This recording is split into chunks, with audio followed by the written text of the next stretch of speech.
Some other methods to make environment clean.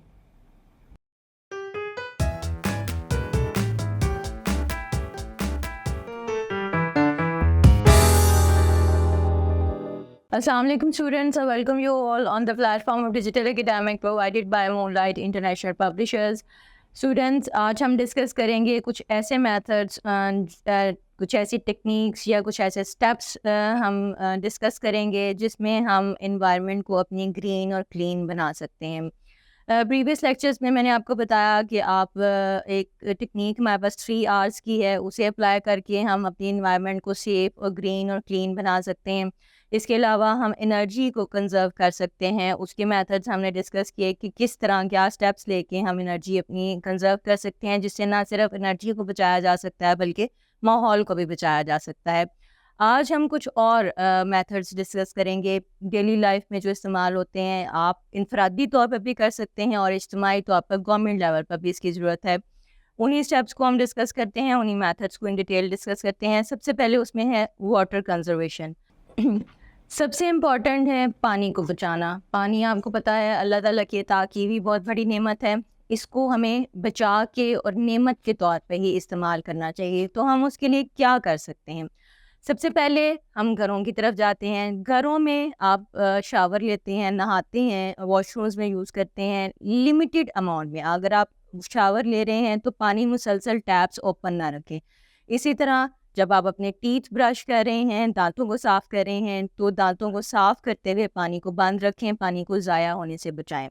इसी तरह इस चीज़ का ध्यान रखें घरों में, ऑफिसेज़ में, स्कूल्स में, बिल्डिंग्स में कि जहाँ कहीं पानी की लीकेज है पाइप में तो उसको फौरी तौर पर ख़त्म करवाया जाए।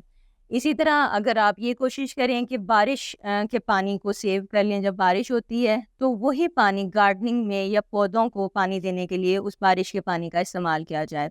इसी तरह वाटर फिक्सचर्स इस्तेमाल किए जाएँ और ऐसी अप्लायंसेस जो वाटर एफिशिएंट अप्लायंसेस है घर में, वो यूज़ की जाएँ ताकि पानी को हम सेव कर सकें। नेक्स्ट मेथड या नेक्स्ट स्टेप जो हम ले सकते हैं एनवायरनमेंट को सेफ और क्लीन बनाने के लिए, वो है प्लांट ट्रीज। मैक्सिमम दरख्त लगाएं। शजरकारी की मुहिम गवर्नमेंट लेवल पर भी होती है। घरों में भी आप इनफरादी तौर पर भी कोशिश कर सकते हैं। अपने बच्चों को ये सिखा सकते हैं कि हर कोई एक एक अपने हिस्से का दरख्त लगाए और पहले से मौजूद जो ग्रीन एरियाज़ हैं या ग्रीन स्पेसेस हैं उनकी हिफाजत का इंतज़ाम भी होना चाहिए, उनको मेंटेन रखना चाहिए। उसका क्या फ़ायदा होगा? उसके काफ़ी सारे फ़वाइद हमें हासिल होते हैं ट्रीज़ से। सबसे पहले तो ये ट्रीज़ हमें शेल्टर शेड प्रोवाइड करते हैं और जो परिंदे रहते हैं इन दरख्तों के ऊपर उनको ये शेल्टर प्रोवाइड करते हैं, उनका मस्कन है, उनका घर है। इसके अलावा कार्बन डाइऑक्साइड की कंसंट्रेशन को ट्रीज़ कंट्रोल करते हैं, यानी कि फोटोसिंथेसिस का प्रोसेस होता है जिसमें ये हवा की कार्बन डाइऑक्साइड इस्तेमाल कर लेते हैं और इन रिटर्न हमें ऑक्सीजन हवा में दे देते हैं। इससे हवा साफ़ रहती है, एयर क्वालिटी बेहतर रहती है दरख्तों की वजह से। इसके अलावा ये बायोडाइवर्सिटी को मेंटेन रखने में इम्पॉर्टेंट किरदार अदा करते हैं। तो इनफरादी तौर पर भी दरख्त लगाएं और इज्तिमाई तौर पर भी दरख्त लगाएं।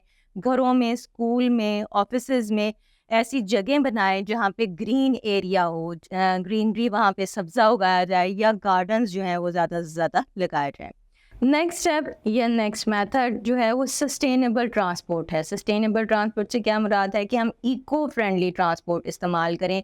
वो ट्रांसपोर्ट जो कम धुआं निकालें हवा में, ताकि वो ग्रीन हाउस गैसेस जो हैं वो हवा में ज़्यादा कार्बन डाइऑक्साइड या कार्बन की मिकदार कम हो जाए। हम इको फ्रेंडली ट्रांसपोर्ट इस्तेमाल करें। इसके अलावा आप हाइब्रिड या इलेक्ट्रिक कार्स का अगर पॉसिबल हो तो वो इस्तेमाल करें। इसके अलावा अगर आपने शॉर्ट डिस्टेंसेस तक जाना है तो वॉक की आदत को अपनाएं या फिर उसके लिए आप साइकिल, बाईसाइकिल इस्तेमाल करें ताकि कम से कम पोल्यूशन हवा में जाए। जितनी कम पोल्यूशन हवा में जाएगी हमारी हवा साफ़ रहेगी, क्योंकि वही हवा हमने सांस लेने में इस्तेमाल करनी है। इसके अलावा शेयरिंग राइड्स का असूल अपनाएं। शेयरिंग राइड से क्या मुराद है कि घरों में जो ऑफिसेज़ में लोग इकट्ठे काम करते हैं उनको अपनी गाड़ी में राइड प्रोवाइड करें, ताकि बजाय इसके कि वो अलग अलग अपनी ट्रांसपोर्ट पे जाएं वो एक ही गाड़ी में जाएं। इसके अलावा आप पब्लिक ट्रांसपोर्ट का इस्तेमाल करें, बजाय इसके कि हर कोई अपनी अपनी गाड़ी पे जाए और व्हीकल्स इस्तेमाल करे, बसेस वगैरह का इस्तेमाल करें, ताकि वो एक ही व्हीकल ज़्यादा लोगों को एक जगह से दूसरी जगह ले जा सके। इसके अलावा एक और स्टेप या एक और मेथड जो हम यूज़ कर सकते हैं वो है सपोर्ट करें लोकल और सस्टेनेबल प्रोडक्ट्स को।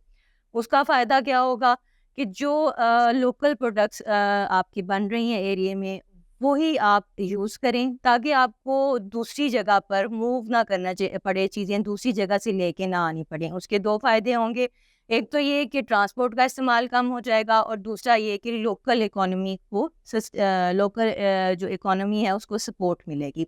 सस्टेनेबल प्रोडक्ट्स इस्तेमाल करें। सस्टेनेबल प्रोडक्ट्स का फ़ायदा क्या होगा कि आपको दूर नहीं जाना पड़ेगा चीज़ें लेने के लिए। इसके अलावा लोकल जो इकोनॉमी है उसको स्टेबिलिटी मिलेगी। इसके अलावा सस्टेनेबल फूड को प्रेफर करें। वो फूड जो आप घरों में लगा सकते हैं। सस्टेनेबल गार्डन्स या सस्टेनेबल लॉन्स जो हैं वो घरों में आप बनाने की कोशिश करें ताकि जितना हम मैक्सिमम अपना शेयर दे सकते हैं एनवायरनमेंट को क्लीन रखने के लिए, साफ़ रखने के लिए, वो हम अदा कर सकें। उसका फ़ायदा इन टर्न हमें ही होगा क्योंकि हमें साफ़ हवा मिलेगी और हमने उसी हवा से साँस लेना है, ऑक्सीजन हासिल करनी है। इंशाल्लाह नेक्स्ट लेक्चर में नेक्स्ट इन्फॉर्मेशन के साथ। अल्लाह हाफ़िज़।